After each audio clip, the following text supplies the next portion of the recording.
of salvation, it means that you can draw anything you want out of God. Whatever you want God to be for you, it will be that thing for you, provided you stay within his will and within his words. Whatever his words has promised unto you, God will be unto you. He is a big God. He is a God that does things in abundance. He's not as miserly as you are. Hallelujah. Did you hear what I just said? God doesn't reserve something and say, okay. When he wants to bless you, he blesses you. That's why when he says he gives you joy, joy like what? Peace in God. It's in when he poured his love, everything in. There's a song that said that he wrecked heaven because he brought Jesus Christ. He sent Jesus Christ, to come and die for you. That is how much God can do for. So he says, with joy, shall you draw water out of the wells of salvation. I want us to quickly look at John chapter 7, and then in verse 37. I want to rush now so that I can finish within my time. It says, in the last day, that great day of the feast, Jesus stood and cried, saying, if any man thirst, let him come unto me and drink. There was a feast. People were feasting and drinking. And Jesus Christ asked the question, if anybody thirsts, let him come unto me. Why? Because there is a drink after which you take, then you become thirsty again. But he said that to them that if anyone is thirsty, let him come unto me. Me meaning wells of salvation. Because it's out of that well that you draw water that is going to satisfy your soul, that is going to satisfy your longings. Hallelujah. But then he said in that place, in that Isaiah chapter 12, he says, with joy you shall come to that well. It means that there is something that is needed from you. God has provided the salvation. He has provided the waters. He has made available the well, but there is something that is needed from you. And that is joy. That is your fetcher.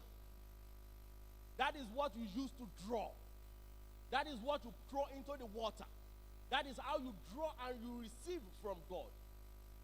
When Jesus Christ had that encounter with that woman, that Samaritan woman at the well, and the woman said, you have come here, you don't have something to draw with. So, how are you going to take from this thing? A lot of times when I read that story, there are a lot of revelations from that story. One is that as they were talking, gisting there, right there, the woman started talking about religion. Spoke to Jesus and said to Jesus, he said, our fathers started talking. Oh, no. He said, I perceive that you are a prophet. He said, where are we going to worship? Is it here or there? When you come to Jesus' religion, your questions will always be, is it right or wrong? Is it here or there? You have forgotten that he guides by his own spirit. And so your life is all about loss. And so you are constrained, and therefore you are living in fear. Hallelujah. But our God is a spirit. You know that song that this man sang? Don't sing. He said something in that song. He said, spirit to spirit. Spirit. There are some things you do to get out of the flesh, you come into the spirit. Now, you have tried enough. Let's leave this stuff. Let us get into that stuff that I am actually made of. Spirit to spirit. Hallelujah. Therefore, with joy, shall ye draw water out of the wells of salvation. The very first time well was mentioned in the Bible, it was mentioned about this woman that was married to Abraham. Not married, actually the servant of Sarah. That is Hagar. Hagar, when she got pregnant, started misbehaving in the house. And the woman of the house showed her that right here, I am the woman of this house. I am the lady of this house. It is what I say to you that you will do. When that woman showed her, she did what? She fled. When she fled, she had an encounter with an angel at a fountain, at a well. And the angel told her, go back to your master and submit yourself to her hand. And she said there, Elroy, God who sees me. God. As a matter of fact, we are going to have a vigil on Friday. And the theme of that vigil is God who sees me. God who sees me. There is a way you come to God. When you come to God with complaints, I didn't want to go in this dimension, but let me quickly explain to you. When you come to complaining, you are not different from the devil. Because what you are doing is that you are not appreciating God for who God is. You are not taking God for who God is. And that is exactly what the devil did. When he came to God, he was in a high place. He was in a respected place. But then he wanted the place of God. He wanted the place of God so bad that he didn't give thanks to God. He didn't honor. Sing yourselves into what? Into his presence. Verse 3 says, know this, God is God and God. God. He made us, we didn't make ourselves. We are his people, his well-tended sheep. Now look at verse 4. Verse 4 says, enter with the password, thank you. The password to the presence of God is what? Thank you. Make yourselves at home. Talk in praise. Thank him. Worship him.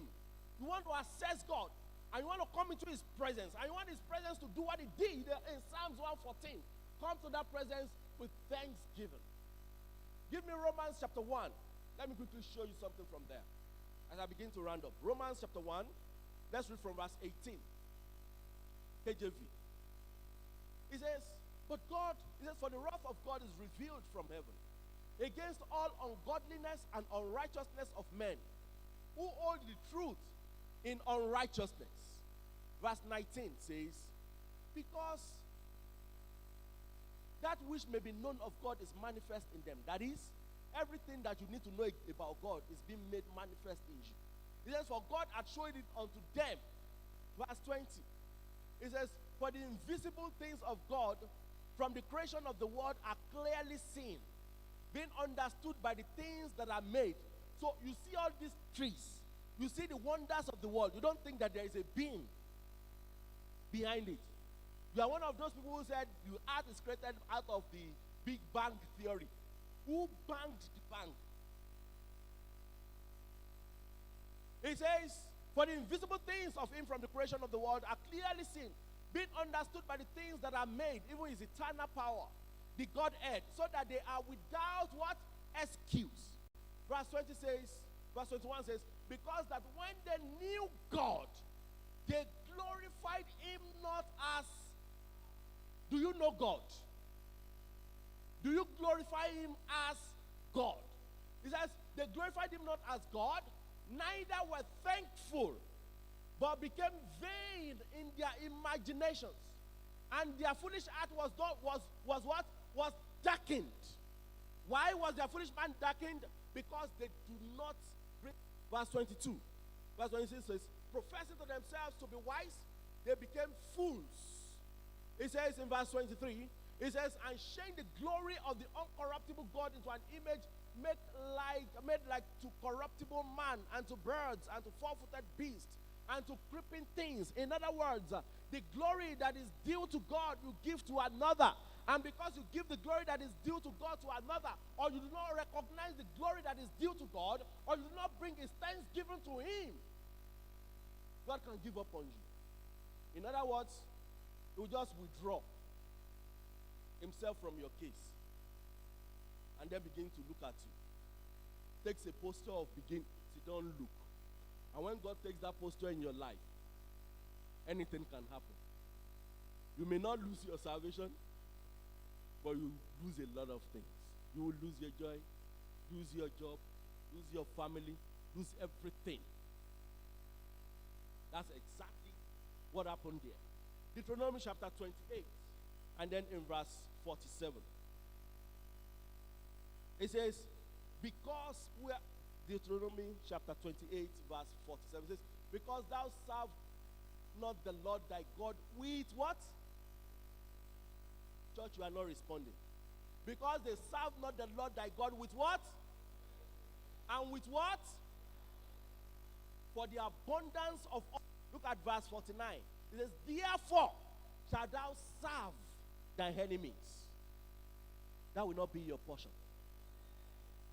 That is why joy is necessary. That is how you draw essence from God. That is how you draw pleasure forevermore from God. That is how you assess the presence of God. Without joy, it says, therefore shalt thou serve thy enemy